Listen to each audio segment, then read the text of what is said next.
Hello friends, कैसे हो आप सब। आई होप आप सब बहुत बढ़िया होंगे, मस्त होंगे और अपने बोर्ड एग्जाम की तैयारी हमारे 10th और 12th के स्टूडेंट बहुत जबरदस्त कर रहे होंगे दोस्तों। तो आज जो है नए टॉपिक के साथ आए हैं जिसका नाम है ओम का नियम। यह टॉपिक 3 नंबर और 5 नंबर में पूछा जाता है दोस्तों।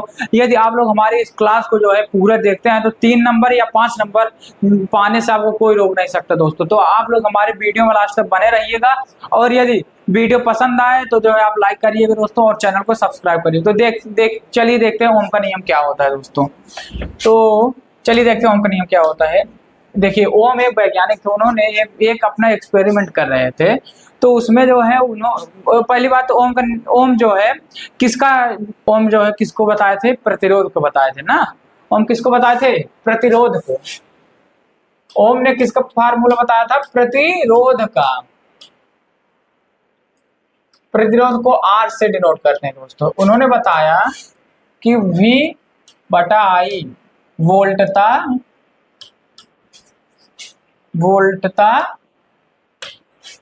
और वोल्टता बोलो, विभवांतर बोलो, विभव बोलो और धारा का अनुपात हमेशा क्या रहता है, नियत रहता है, कांस्टेंट रहता है ना दोस्तों।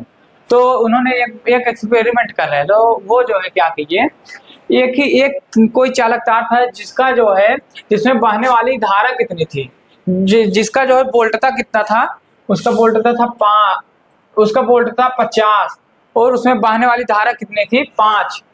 200 कितनी 5 थी। तो इसका अनुपात कितना आ गया, इसका अनुपात कितना आ गया 10:1 ना, 10/1 अर्थात 10:1 दोस्तों। तो वो उनको क्या लगा कि ये जो है मतलब फिर वो जो है एक और ऐसे लिए उसी तार का जो है क्या चेंज कर दिए, वोल्टता चेंज करके क्या रख दिए, वोल्टता रख दिए 100। मान लीजिए वोल्टता 100 रख दिए। उसके बाद जो है क्या, उसका जो धारा, उसमें बहने वाली धारा थी वो ऑटोमेटिक क्या हो गई, ज्यादा हो गई। कितना हो गई, 10 हो गई, 10 हो गई। तो फिर उसका कितना आ गया, अनुपात कितना आया दोस्तों, इसका भी अनुपात कितना आया 10/1 अर्थात 10:1। इसका भी जो अनुपात कितना आया उतना ही आया। तो उनको लगा ये क्या हो गया। फिर जो है ये जो रिहास्टेट होता है जिससे हम धारा को जो है कम या ज्यादा करते हैं, रिहास्टेट देखिए दोस्तों यही होता है, रिहास्टेट है यही है जिससे हम धारा को जो है कम या ज्यादा, यही है रिहास्टेट। इसको बोलते हैं धारा क्या कम या ज्यादा करते हैं इसी से। यही है जो विसर्पी स्पर्शक है ना, यही इसी को जो है इधर लाएंगे, ये जो है धारा कम होगी, इधर लाएंगे ज्यादा होगी दोस्तों। तो जो है इसी से क्या किए, फिर धारा कम करके क्या किए वो फिर से जो है लिए क्या, फिर से लिए, मान लीजिए फिर से वो उन्होंने क्या ले लिया 1000 ले लिए। उसका क्या वोल्ट था 1000, उस तार का 1000 तार वाली वोल्टता का। फिर उसमें उसी तार का जो धारा था वो अपने यहाँ बढ़ के कितना हो गई, 100 हो गई। धारा कितना हो गई दोस्तों, 100 हो गई। इसका भी मान कितना आ गया 10, इसका भी अनुपात कितना आया 10, मतलब 10:1।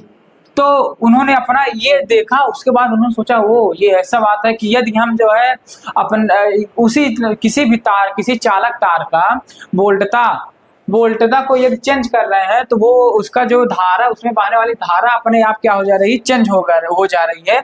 तो उन्होंने प्रतिरोध बताया। फिर उन्होंने क्या बताया, प्रतिरोध की। देखिए प्रतिरोध क्या होता है, जैसे इसमें वोल्टता बह रही है तो इसको रोकेगी ना, इसको जैसे कुछ रोकेगा तो उसी को रोकने में जिसका कार्य किया जाता है उसी को बोलते हैं प्रतिरोध।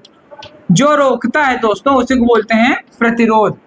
देखिए फिर उन्होंने किसका प्रयोग, किसका एक नाम दिया प्रतिरोध, जिसे बोलते हैं प्रतिरोध। अब उन्होंने क्या बताया, देखिए चलिए ओम का नियम क्या है। देखिए अब देखिए, ये तो हमारा जो फिजिक्स का भाषा था, ये है फिजिक्स भाषा, किताबों की भाषा ये है। और आप जो है क्या बोल रहे हैं, समझने के लिए क्या, यह देखिए सीधा बात है। यदि हम किसी चालक तार का विभव जो वोल्टता होता है उसको चेंज करें, उसमें बहने वाली धारा ऑटोमेटिक चेंज हो जाएगी। वोल्टता और धारा का जो मान होता है, अनुपात उसका हमेशा क्या रहता है, नियत रहता है, मतलब समान रहता है दोस्तों।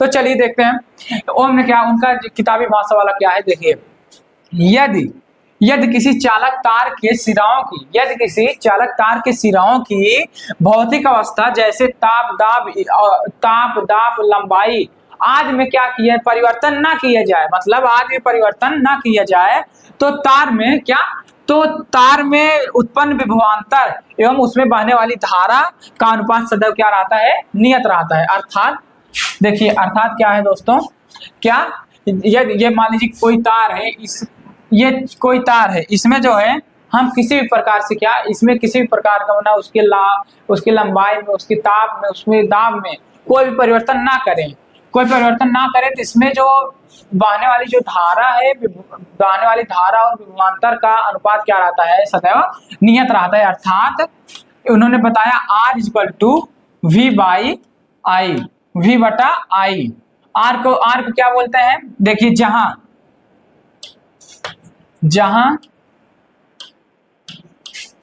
आर क्या है दोस्तों, जहां देखिए आर जो है प्रतिरोध है,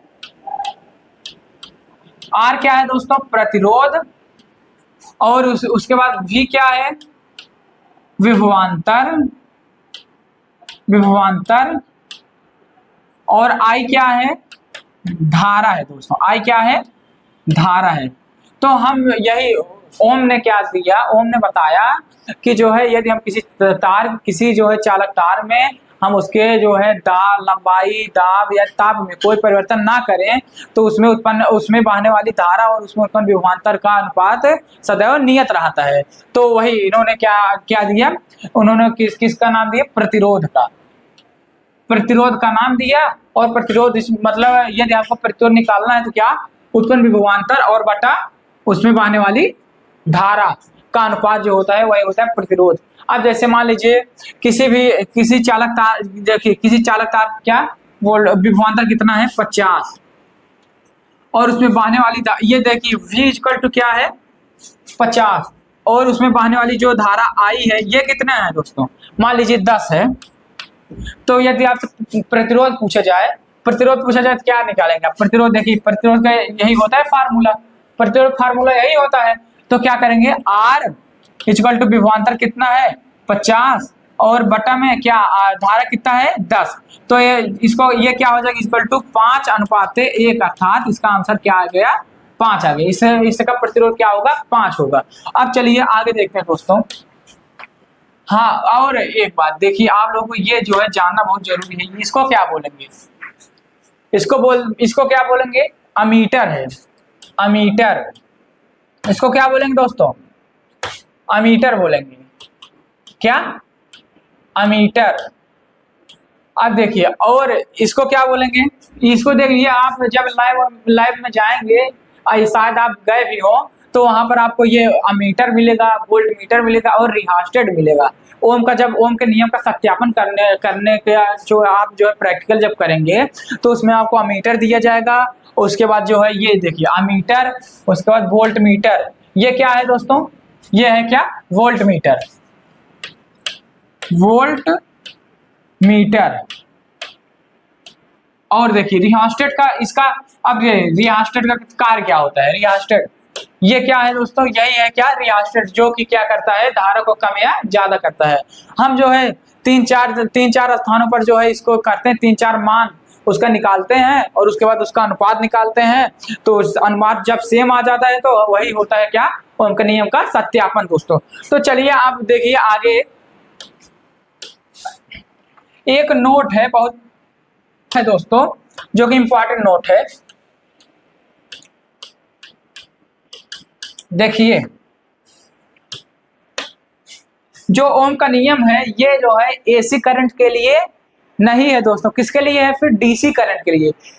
ओम का नियम, ओम का नियम केवल दृष्ट धारा अर्थात डीसी के लिए है। यह जो है सिर्फ किसके लिए है दोस्तों, डीसी के लिए, ना कि एसी के लिए। प्रत्यावर्ती धारा के लिए नहीं है, डीसी के लिए अर्थात दृश्य धारा के लिए ये है दोस्तों। आई होप ये आपको जो है ओम का नियम बहुत बढ़िया से समझ में आया दोस्तों। ये समझ में आया हो तो जो है वीडियो को लाइक करना और चैनल को सब्सक्राइब करना दोस्तों, और कमेंट बताइएगा हम जो पढ़ा रहे हैं दोस्तों, यदि आपको समझ में आ रहा है तो कमेंट में यस लिखिएगा, और नहीं आ रहा है तो दोस्तों आप नो लिखिएगा। हम जो है अपने पढ़ाने के जो टाइटल है उसको जो है चेंज करके आपको अधिक से अधिक जो है आपको समझाने की कोशिश करेंगे दोस्तों। तो देखिए आगे चलते हैं। ये क्या है, यही ऐसा आप ऐसे ही जोड़ता है। देखिए दोस्तों यही है, कैसे ओम का नियम का सत्यापन ऐसे करते हैं। देखिए ये कुंजी है और यहाँ पर बैटरी से जो है इसको जोड़ते हैं, उसके बाद यहाँ कुंजी है ये, और ये क्या है दोस्तों, धारा नियंत्रक जो जिसको रिहास्टेड बोलते हैं। यहाँ पर रिहास्टेड लगा है, उसके बाद देखिए यहाँ पर रिहास्टेड लगा है, धारा आई जोड़े हैं, पूरा यहाँ पर प्रतिरोध लगाए हैं, प्रतिरोध जो कि क्या करता है, धारा को कम करता है दोस्तों, प्रतिरोध लगाए हैं। और ये क्या है, वोल्ट मीटर। ये क्या है दोस्तों, वोल्ट मीटर है जो कि विभव बताता है। और देखिए ये उसके बाद क्या है, अमीटर है दोस्तों। ये क्या है, अमीटर लगाए हैं। यदि आप इसी तरह से यदि जो है आप अमीटर, वोल्ट मीटर और धारा नियंत्रक को जोड़ेंगे तो आप उसमें जब धारा नियंत्रक से जो रिहास्टेड है जिसको बोलते हैं धारा नियंत्रक, उसको जब आप कम या ज्यादा करेंगे ना तो 3-4 बिंदुओं पर 3-4 मान लिखेंगे, उसका 3-4 मान लिखेंगे। उसके बाद उसको जो है जो ओम के द्वारा दिए गए समीकरण से उसको हल करके उसका मान लिखेंगे, देखेंगे दोनों का मान बराबर आएगा तो अतः जो है हम लोग फिर क्या आप बोलेंगे कि ओम का नियम जो है सत्य है दोस्तों। या आपको प्रैक्टिकल कराया जाएगा स्कूल में। तो आई होप आपको हमारे द्वारा पढ़ाया गया ये ओम का नियम बहुत अच्छे से समझ में आया होगा। यदि ना समझ में आया हो दोस्तों तो आप बताइएगा, हम ज्यादा से ज्यादा आपको समझाने की कोशिश करेंगे दोस्तों। ठीक है, धन्यवाद, मिलते हैं अगले वीडियो में, तब तक के लिए जय हिंद दोस्तों।